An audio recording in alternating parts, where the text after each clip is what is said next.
Donc je vous rappelle que nous l'avons co-organisé, Semaine anticoloniale, Institut Tribune Socialiste qui nous accueille aujourd'hui, que nous remercions, et CEDETIM, qu'il y a eu un premier grand débat à la Sorbonne le 2 mars, qui est un tour d'horizon général avec une douzaine d'intervenants, et qui était, ma foi, plutôt un succès. Et donc maintenant on a ces 5 réunions, plus spécialement pour creuser un peu comment la période 65-73, qu'est-ce qui s'est passé dans les Suds, et comment cette période d'ébullition internationale a été vécue et vue à ce moment-là. Et puis on aura le 14 avril une réunion au CICP qui fera la synthèse de l'ensemble. Voilà, ça c'était pour représenter. Donc ce soir, monde arabe. Alors monde arabe, pas complet, hein, je veux dire, on va parler de 3 situations particulières, l'Algérie, la Tunisie et l'Égypte, puisque nous avons 3 éminentes et éminents spécialistes de la question. Donc Malika Rahal, qui est au CNRS et à l'Institut d'Histoire du Temps Présent, spécialiste de l'Algérie, de l'histoire de l'Algérie et de l'histoire de l'Algérie contemporaine également. Sophie Bessis, qui est historienne et qui est spécialiste de beaucoup de choses, mais notamment de l'histoire de la Tunisie. Et donc Didier Moncio, qui lui est spécialiste de l'Égypte et chercheur à Paris 7 et membre de la revue Histoire critique. Voilà. Donc en fait, sans plus tarder, je vais passer la parole à Malika Rahal pour qu'elle nous parle de la situation de l'Algérie de l'époque. Voilà. Merci beaucoup.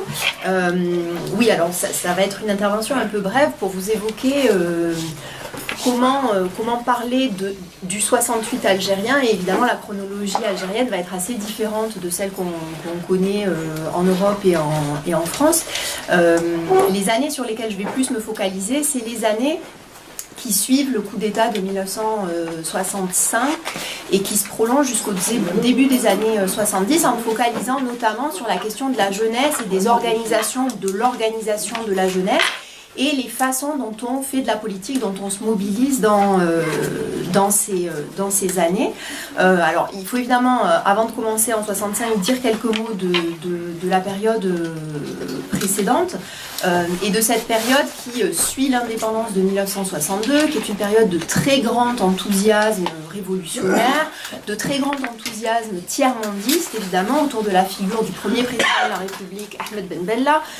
J'avais fait quelques entretiens avec d'anciens militants étudiants qui me disaient mais on était tous Ben Bellistes, enfin peu importe qu'ils soient arrivés au pouvoir en 62 par une forme de coup d'État, on était tous Ben Bellistes et on répétait les slogans de Ben Bella, les rails de la révolution sur le train du socialisme, avant que ce soit le contraire, mais en tout cas un vrai enthousiasme pour la dimension africaine, pan-arabe et anti-impérialiste de Ben Bella, et en même temps une organisation de jeunesse qui est héritière de mouvements plus anciens.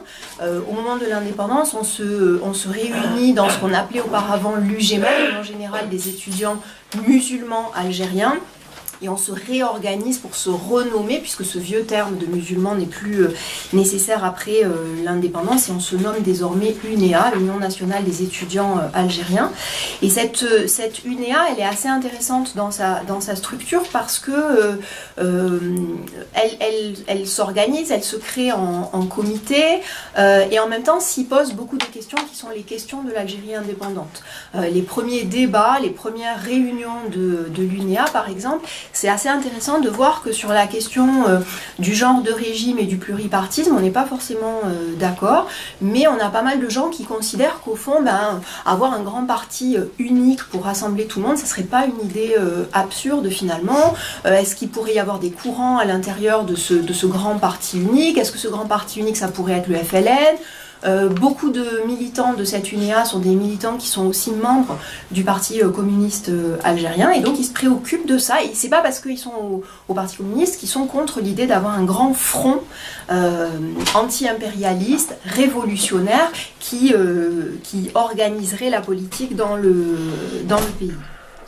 Ce qui est intéressant pour nous juste maintenant, c'est le fait que au moment du coup d'État de 1965, en réalité cette UNEA, elle fait partie des rares organisations de masse à protester contre le coup d'État, à essayer de manifester, et on voit même certains de ses membres qui essayent de s'organiser dans un mouvement d'opposition au coup d'État.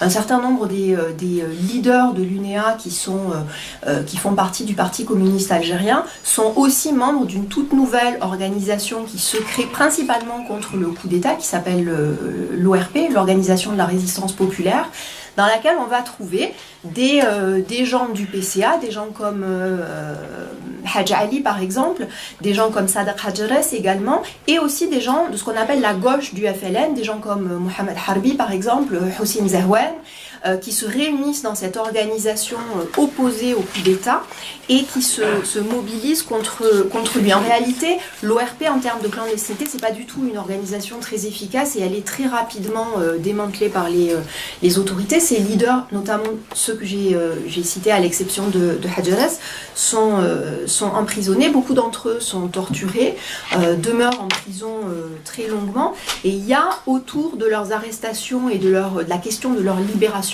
tout un mouvement de mobilisation, avec notamment la publication d'un ouvrage un petit peu connu aux éditions de Minuit qui s'appelle Les torturés d'El Harrach. Et évidemment, on voit bien comment à l'extérieur la publication de ce livre, elle fait vraiment écho à la publication aux éditions de Minuit de la question d'Henri Alleg. Parmi les gens qui sont arrêtés, on a aussi un certain nombre de dirigeants de la jeunesse. Quelqu'un comme Houari Moufour, par exemple, qui était le secrétaire général de l'UNEA, est aussi arrêté, aussi torturé. Et donc on a vraiment une grosse phase de répression contre tous ceux qui s'opposent au coup d'État, et en particulier contre la jeunesse. Ce qui est intéressant, c'est qu'au-delà des leaders de l'organisation de jeunesse, en réalité, ce que disent souvent les militants de l'époque, ou plus généralement les étudiants, les jeunes de l'époque, c'est que vraiment, 65, l'enthousiasme révolutionnaire est douché. Les activités qui existaient, les ciné-clubs, le Festival mondial de la jeunesse qui devait avoir lieu à Alger, tout ça est annulé, et l'atmosphère change radicalement dans les premières années. Et il faut quand même de nombreuses semaines pour que l'UNEA réussisse à se réorganiser, que les étudiants arrivent à retrouver un peu de la dynamique qui avait été celle de la période précédente. En fait, ça se retrouve quand même, et ça se retrouve autour de la mobilisation pour des questions super concrètes.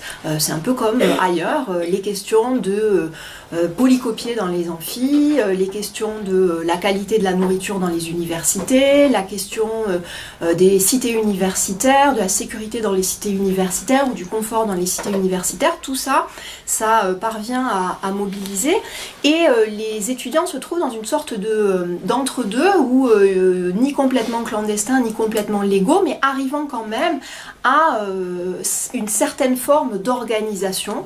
Alors on développe des techniques et on voit qu'il y a une circulation de techniques. Par exemple, pour les élections de comités de section ou de comités d'amphi, on a un système d'élection flash où on a fait circuler des textes auparavant, on a fait circuler de l'information auparavant, et en l'espace de quelques minutes, on se rassemble soit dans un amphi, soit à l'extérieur, on vote à main levée et on se disperse. Un de mes interviewés me disait, on faisait ça à la façon des républicains espagnols sous Franco, on se modelait sur d'autres situations de répression pour savoir comment faire. Évidemment, se faire connaître et se faire élire en situation de répression, un certain nombre de leaders sont toujours emprisonnés, qu'on ne les connaît pas visuellement. En fait, ça pose un problème très concret, c'est-à-dire quand on est un jeune étudiant qui arrive à l'université, comment on sait à qui on a affaire ? Et très concrètement, dans le langage des gens dans les entretiens aujourd'hui, on a un discours sur il y avait l'UNEA fantoche et il y avait l'UNEA Terna, il y avait notre UNEA, c'est-à-dire la vraie. Mais ça pose quand même vraiment la question de savoir c'est laquelle la vraie. Comment on sait que la fantoche, elle est vraiment fantoche? Comment on sait qu'une fausse élection de comité de section plus favorable au régime, c'est vraiment une fausse réunion de comité de section ou une fausse élection de comité de section. Et malgré ça, malgré ces conditions quand même assez difficiles pour se faire connaître, l'UNEA parvient à se maintenir avec des noms qui deviennent un peu des noms mythiques. Quelqu'un comme Jamel Abidi par exemple, c'est quelqu'un qui a été arrêté très tôt et que les étudiants ne connaissent que de nom en fait. Des cohortes après cohortes d'étudiants se répètent le nom de Jamel Abidi, mais à vrai dire plus personne ne le connaît. Il devient vraiment un de ces anciens mythiques, alors qu'au fond il a 4 ans de plus que d'autres, mais c'est quand même un vieil ancien, un grand ancien de l'UNEA. Il y a toute une gamme, si vous voulez, de techniques pour se mobiliser. Puis il y a des moments où on arrive mieux que d'autres à se réunir, à se parler, ou parfois même à prendre la rue. Un des moments intéressants où on parvient à s'organiser en manifestation, c'est janvier 1968, lorsque les étudiants manifestent contre l'arrestation de Mehdi Ben Barka et qu'ils sont réprimés, et que le comité de section de l'UNEA d'Alger est dissous une fois de plus. En janvier 66, l'arrestation par les autorités... Non, mais pas Ben Barka. Il est mort en octobre 65. Ok, donc janvier 65, pardon. Ah, d'accord. Excusez-moi. Donc on a comme ça des moments qui sont des moments où on parvient à se regrouper autour d'une cause ou autour d'un moment. L'année la plus chaude étant considérée comme alors en fait oui, l'année la plus chaude, j'allais le dire, et en fait l'année la plus chaude revient à plusieurs reprises et elle est identifiée différemment. L'année la plus chaude, pour beaucoup de gens de cette cohorte-là, c'est considéré comme l'année 67. Pour les étudiants un peu plus jeunes, on va avoir des gens qui disent l'année la plus chaude, c'est l'année 70. Et souvent, ça se traduit par notre mai 68 à nous. C'était 67 pour les uns, 70 pour les autres, 71 pour les autres, avec cette comparaison perpétuelle entre un peu comme on a le même type de discours parmi les étudiants marocains ou les étudiants tunisiens, notre mai 68 à nous, c'est telle ou telle date. Donc pour certains étudiants, notre mai 68 à nous, c'est l'année 67, avec notamment l'organisation d'une journée internationale de la jeunesse contre l'impérialisme devant le centre culturel américain. Ce sur quoi je voudrais finir néanmoins, c'est il y a quand même un vrai paradoxe dans la relation de la jeunesse algérienne avec le régime qui s'instaure, le régime du colonel Boumedienne qui s'instaure après le coup d'État de 65.